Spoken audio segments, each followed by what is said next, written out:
Hello everyone, welcome to the Real Mediterranean Diet. Today we're making a delicious and timeless dish, the Greek Turkish Dolma. These stuffed grape leaves are packed with flavor, and trust me, your taste buds are going to thank you in the end. So let's get started. So here's what you'll need to make these tasty dolmas. Grape leaves, of course, cracked wheat bulgur, or rice if you prefer. If you're gluten-free, go for the rice. A pound of ground beef, 1 grated onion, tomato paste, and a mix of seasonings, including salt, pepper, paprika, fresh parsley. If you don't have fresh parsley, use dried parsley. Of course, we'll need olive oil and a bit of butter for extra richness. Okay, next step. Let's prep the grape leaves. Start by washing them in cold water to remove any brine.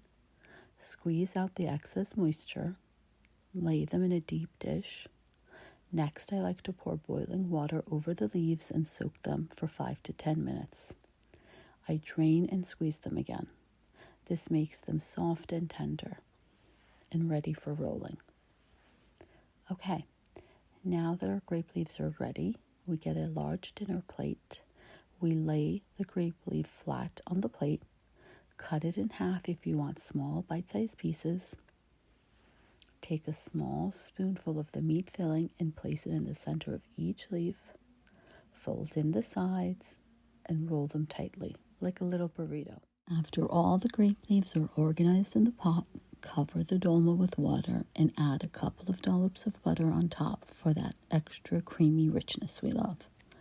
For an extra boost of flavor, make the optional sauce. Now, pour that sauce over your dolma, cover the pot, and bring it to a gentle simmer. If you're using a pressure cooker, it'll only take around 20 minutes or so. And there you have it. Serve your dolma hot with a side of creamy yogurt. These make the perfect appetizer or main course. Enjoy your delicious homemade dolma. And thanks for watching The Real Mediterranean Diet. See you next time.